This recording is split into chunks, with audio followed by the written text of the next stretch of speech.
Academia science ട്യൂട്ടറിങ്ങിലേക്ക് വീണ്ടും സ്വാഗതം. അപ്പോൾ നമ്മൾ കഴിഞ്ഞ കുറച്ച് ക്ലാസ്സുകളിലായിട്ട് ഫിസിക്സിൻ്റെ ഫസ്റ്റ് ചാപ്റ്ററാണ് നമ്മൾ നോക്കിക്കൊണ്ടിരിക്കുന്നത്. അപ്പോൾ അതിലെന്താണ് നമ്മൾ ഇത്ര ദിവസവും പഠിച്ചിരുന്നത്? Heating effects of electric current. Heating effects of electric current use ചെയ്ത് വർക്ക് ചെയ്യുന്ന എക്യുപ്മെൻറ്റ്സ്. ഹീറ്റിംഗ് ഇഫക്ട്സ് എന്ന് പറഞ്ഞാൽ എന്താണ്? When electrical energy or electric current is pass through a conductor, heat is generated. അപ്പോൾ ആ ഒരു പ്രിൻസിപ്പിൾ യൂസ് ചെയ്തിട്ട് work ചെയ്യുന്ന എക്യുപ്മെൻറ്റ്സ് ഏതാണ്, ഹൗ ഇറ്റ് വർക്ക്സ്, അങ്ങനെയുള്ള കുറച്ച് കാര്യങ്ങളൊക്കെയാണ് നമ്മൾ ഡിസ്കസ് ചെയ്തത്. അപ്പോൾ ഇന്നത്തെ ക്ലാസ്സിൽ നമ്മൾ ഇലക്ട്രിക് കറണ്ടിൻ്റെ ലൈറ്റിംഗ് ഇഫക്ട്സ് ആണ് ഡിസ്കസ് ചെയ്യാൻ പോകുന്നത്. What is lighting effects of electric current? When an electric current pass through a conductor, light is emitted. That means electrical energy is getting converted into light energy. അപ്പോൾ electrical എനർജീനെ light energy ആയിട്ട് മാറ്റുന്ന പ്രോസസ്സിനാണ് lighting effects of electric current എന്ന് പറയുന്നത്. അപ്പോൾ അതെന്തിലാണ് നമ്മൾ use ചെയ്യാറ്? ബൾബുകളിൽ അല്ലേ? അപ്പോൾ ഡിഫറെൻറ്റ് ടൈപ്സ് ഓഫ് ബൾബ്സ്, അതിൻ്റെ പ്രത്യേകതകൾ, അത്തരം കാര്യങ്ങളൊക്കെയാണ് നമ്മൾ ഇന്നത്തെ ക്ലാസ്സിൽ ഡിസ്കസ് ചെയ്യുന്നത്. അതിൽ തന്നെ ഫസ്റ്റ് ബൾബ് എന്ന് പറയുന്നത് filament ലാമ്പാണ്. Filament lamp is also known as incandescent lamp. So first one is filament lamp.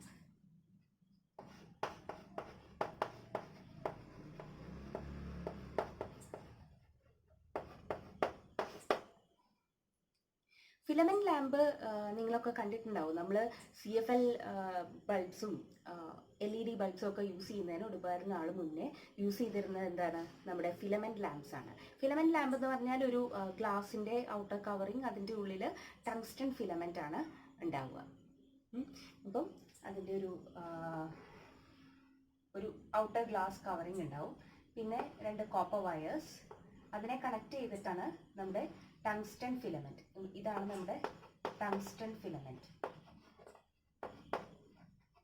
Tungsten filament use ചെയ്യും. അപ്പോൾ ഇതാണ് നമ്മുടെ ആ ബൾബിൻ്റെ ഒരു സ്ട്രക്ചർ എന്ന് പറയുന്നത്. അപ്പോൾ ഇതിൽ നമ്മൾ ശ്രദ്ധിക്കേണ്ടത് എന്താ സംഭവിക്കുന്നതെന്ന് വെച്ചാൽ, നമ്മുടെ ഇലക്ട്രിക് കറണ്ട് പാസ് ചെയ്യുമ്പോൾ this tungsten filament it gets heated up. അപ്പോൾ ടെമ്പറേച്ചർ കൂടുന്നതിനനുസരിച്ച് ഇറ്റ് ബിക്കംസ് വൈറ്റ് ഹോട്ട്. അപ്പോൾ നമുക്ക് അറിയാം, മെറ്റൽസ് ഒക്കെ ചൂടാക്കി കഴിയുമ്പോൾ അത് ഒരു എന്താ പറയുക, റെഡ് കളറിലേക്ക് നന്നായിട്ട് ഹീറ്റ് ചെയ്ത് കഴിയുമ്പോൾ അത് റെഡ് കളർ എമിറ്റ് ചെയ്യുന്നത് കാണാറുണ്ട്, റെഡ് കളറായിട്ട് മാറുന്നത് കാണാറുണ്ട്. അപ്പോൾ ടങ്സ്റ്റൻ്റെ പ്രത്യേകത എന്താണെന്ന് വെച്ചാൽ it becomes white hot. Temperature കൂടി ആദ്യം ഒരു യെല്ലോ കളർ വന്ന് പിന്നെ അത് വൈറ്റ് കളറിലേക്ക് ആണ് മാറുന്നത്. അപ്പോൾ ഗ്ലോയിങ് വിത്ത് ഹീറ്റ് അല്ലേ, producing light while temperature increases. അപ്പം അതുകൊണ്ടാണ് അതിനെ ഇൻകാൻഡസെന്റ് ലാമ്പ് എന്ന് പറയുന്നത്. അപ്പോൾ ചൂട് കൂടുമ്പോൾ എന്താണ്? It becomes white hot and remain in that white hot condition for a long time.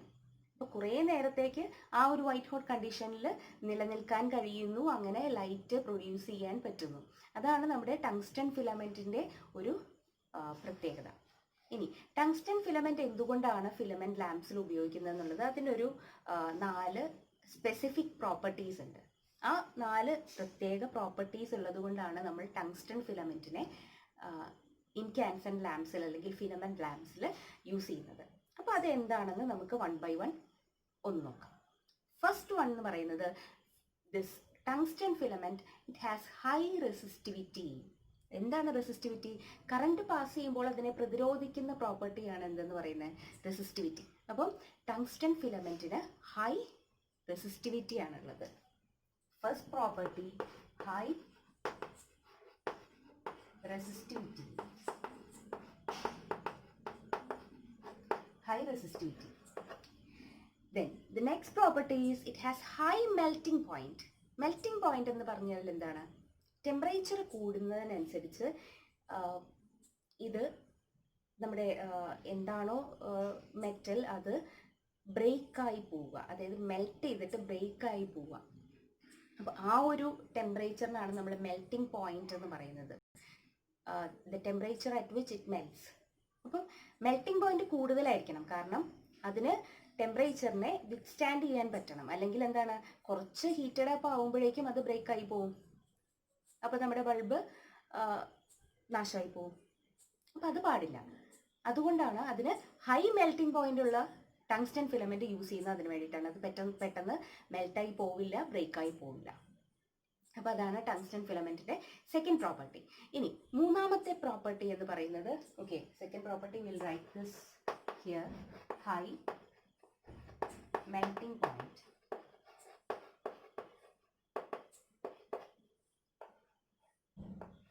Third property, it has high ductility. എന്താണ് ഡക്റ്റിലിറ്റി?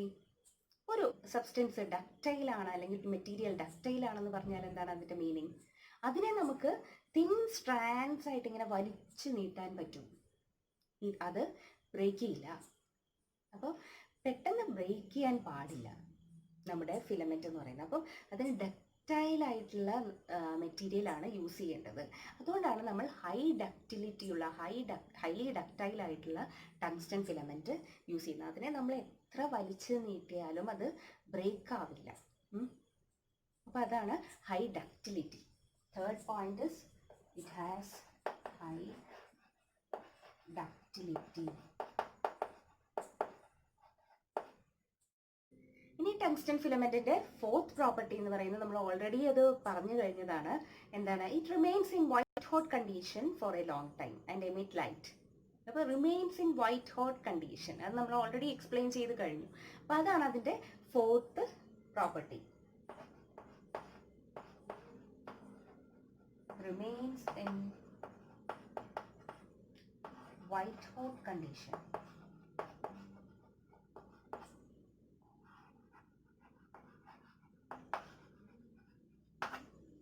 അപ്പോൾ ടങ്സ്റ്റൺ ഫിലമെന്റിന്റെ 4 പ്രോപ്പർട്ടീസ് എന്തൊക്കെയാണ്?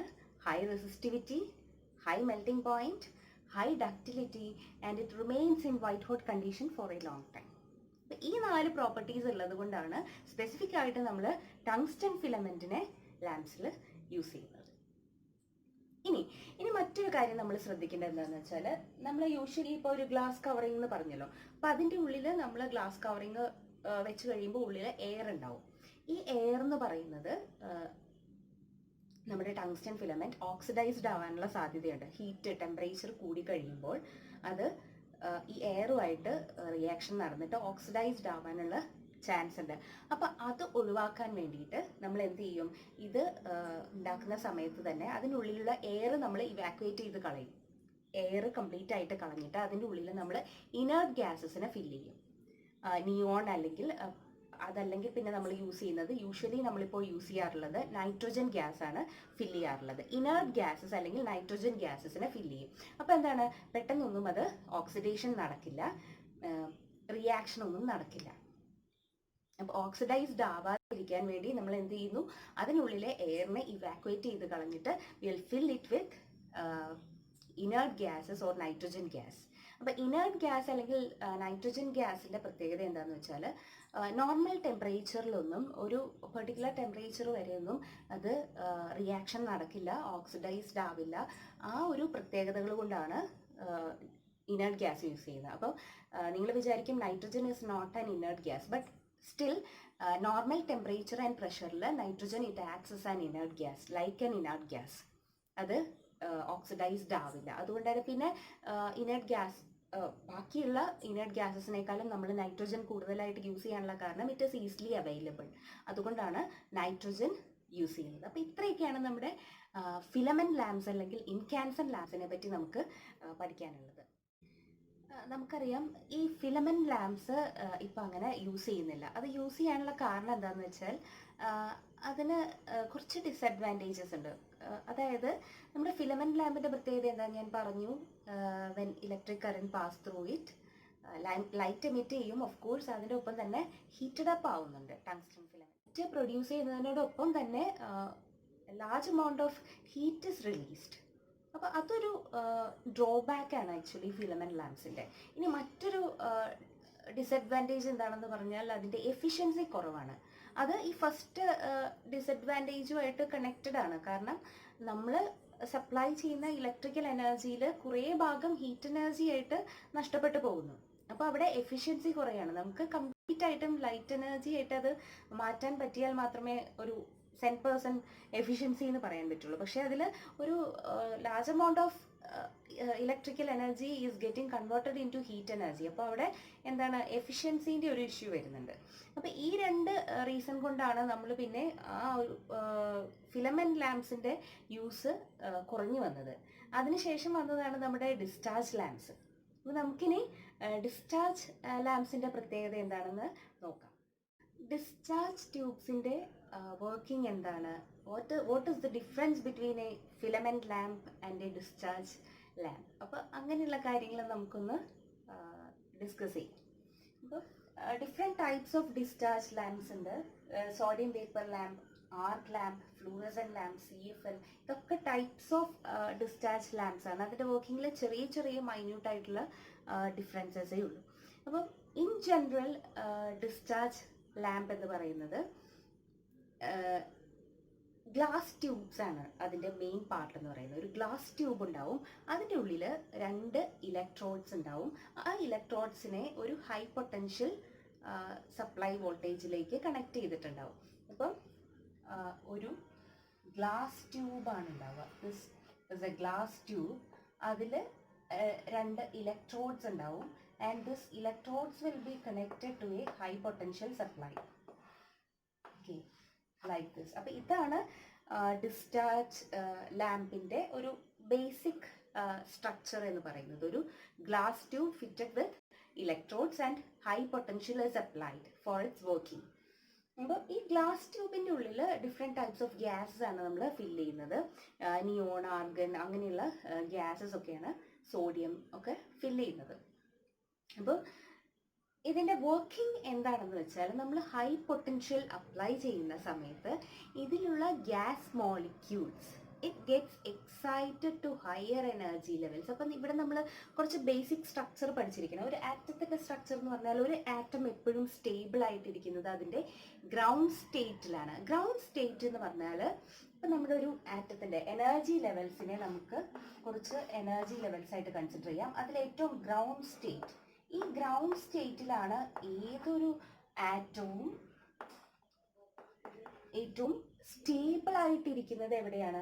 ഗ്രൗണ്ട് സ്റ്റേറ്റിലാണ് ഏറ്റവും സ്റ്റെബിലിറ്റി കൂടുതൽ. കാരണം എന്താ? അവിടെ ഏറ്റവും മിനിമം എനർജിയാണുള്ളത്. അതിന് ഏറ്റവും മിനിമം എനർജി ഉള്ള സ്റ്റേറ്റ് ആണ് എന്ത്? ഗ്രൗണ്ട് സ്റ്റേറ്റ് എന്ന് പറയുന്നത്. അപ്പം ഇതിന് മുകളിലേക്കുള്ള ബാക്കി എന്താ പറയുക ലെവൽസിനാണ് നമ്മൾ എക്സൈറ്റഡ് സ്റ്റേറ്റ്സ് എന്ന് പറയുന്നത്. അപ്പോൾ നമ്മൾ ഹൈ പൊട്ടൻഷ്യൽ അപ്ലൈ ചെയ്ത് കഴിയുമ്പോൾ ഇതിനുള്ളിലുള്ള ഗ്യാസ് മോളിക്യൂൾസ് അല്ലെങ്കിൽ അതിൻ്റെ ആറ്റംസ് എന്ന് പറയുന്നത് it get some energy. High potential supply ചെയ്യുമ്പോൾ അതിനെ കുറച്ച് എനർജി കിട്ടിയിട്ട് എന്ത് ചെയ്യും? ചില ആറ്റംസ് ഹയർ എനർജി സ്റ്റേറ്റിലേക്ക് ജമ്പ് ചെയ്യും. ഹയർ എനർജി സ്റ്റേറ്റ് എന്ന് പറഞ്ഞാൽ ഞാൻ പറഞ്ഞു എനർജി മിനിമം ആയിരിക്കുന്ന സമയത്താണ് സ്റ്റെബിലിറ്റി കൂടുതൽ. അപ്പോൾ ഹയർ എനർജി സ്റ്റേറ്റിൽ അല്ലെങ്കിൽ എക്സൈറ്റഡ് സ്റ്റേറ്റ്സിൽ അതിന് സ്റ്റേബിൾ അല്ല. അപ്പോൾ അതെപ്പോഴും വീണ്ടും ആ ഗ്രൗണ്ട് സ്റ്റേറ്റിൽ തിരിച്ചു വരാൻ വേണ്ടിയിട്ടാണ് നോക്കുക. അപ്പോൾ ഹയർ എനർജി സ്റ്റേറ്റിലേക്ക് എക്സൈറ്റഡ് ആയാലും പെട്ടെന്ന് തന്നെ അത് വീണ്ടും ബാക്ക് ടു ഗ്രൗണ്ട് സ്റ്റേറ്റിലേക്ക് തിരിച്ചു വരും. അങ്ങനെ തിരിച്ചു വരുന്ന സമയത്ത് അതിൽ സ്റ്റോർഡ് ആയിട്ടുള്ള എനർജി റിലീസ് ചെയ്യും. ഈ റിലീസ് ചെയ്യുന്ന energy will be in the form of light അല്ലെങ്കിൽ റേഡിയേഷൻ. അതാണ് ഇതിൻ്റെ വർക്കിംഗ് പ്രിൻസിപ്പിൾ എന്ന് പറയുന്നത്. What is happening? Atoms ground സ്റ്റേറ്റിൽ നിന്ന് ഹയർ എനർജി സ്റ്റേറ്റിലേക്ക് ജമ്പ് ചെയ്യും when a high potential is applied, but in the higher energy state it is not stable, so to attain stability it moves back to the ground state itself. During this process the stored energy is released as light energy. അപ്പോൾ ഇങ്ങനെയാണ് ഒരു discharge lamp work ചെയ്യുന്നത്. അപ്പം discharge lamps പല colours emit ചെയ്യുന്ന discharge lamps ഉണ്ട്. അപ്പോൾ അതിൻ്റെ കളർ വേരിയേഷൻ ഉണ്ടാകുന്നത് അതിൽ ഫില്ല് ചെയ്തിരിക്കുന്ന ഗ്യാസസ് മാറുന്നതിനനുസരിച്ചിട്ടാണ് അതിൻ്റെ കളർ വേരിയേഷൻ വരുന്നത്. ലൈറ്റിൻ്റെ കളർ വേരിയേഷൻ വരുന്നത് അതിലുള്ള ഗ്യാസസ് ഏതാണോ ഫില്ല് ചെയ്തിരിക്കുന്നത് അതിനനുസരിച്ചിട്ടാണ് കളേഴ്സ് മാറി വരുന്നത്. ഓക്കെ, അപ്പോൾ അതാണ് അതിൻ്റെ ഡിസ്ചാർജ് ലാമ്പിൻ്റെ ബേസിക് പ്രിൻസിപ്പിൾ എന്ന് പറയുന്നത്. ഇപ്പോൾ ഇതിൽ നമ്മൾ ഫിലമെന്റ് ലാംപ്സിൻ്റെ ഡ്രോബാക്സിനെ കുറച്ചും കൂടെ ഓവർകം ചെയ്തിട്ട് ഡെവലപ്പ് ചെയ്തതാണ് നമ്മുടെ ഡിസ്ചാർജ് ലാംപ്സ് എന്ന് പറയുന്നത്. അപ്പം ഫിലമെന്റ് ലാംപ്സിനേക്കാളും ഡിസ്ചാർജ് ലാംപ്സിനുള്ള അഡ്വാൻറ്റേജസ് എന്താണെന്ന് വെച്ചാൽ, ഫിലമെന്റ് ലാംപ്സിന്റെ അത്രയും അല്ലെങ്കിൽ ഇൻകാൻസെന്റ് ലാംപ്സിന്റെ അത്രയും ഹീറ്റ് എനർജി റിലീസ്ഡ് ആവുന്നില്ല. അപ്പോൾ അത്രയും ഹീറ്റഡ് അപ്പ് ആവുന്നില്ല. അപ്പോൾ അതൊരു അഡ്വാൻറ്റേജ് ആണ്. അപ്പോൾ ഹീറ്റ് അത്രയും റിലീസ് ആവാത്തത് കൊണ്ട് തന്നെ എഫിഷ്യൻസി കമ്പയർ ചെയ്യുമ്പോൾ ഫിലമെന്റ് ലാംപ്സിനേക്കാളും എഫിഷ്യൻ്റ് ആണ് നമ്മുടെ ഡിസ്ചാർജ് ലാംപ്സ് എന്ന് പറയുന്നത്. അപ്പോൾ ഇതാണ് ഫിലമെന്റ് ലാംപ്സിനെ കമ്പയർ ചെയ്യുമ്പോൾ ഡിസ്ചാർജ് ലാംപ്സിനുള്ള അഡ്വാൻറ്റേജ്.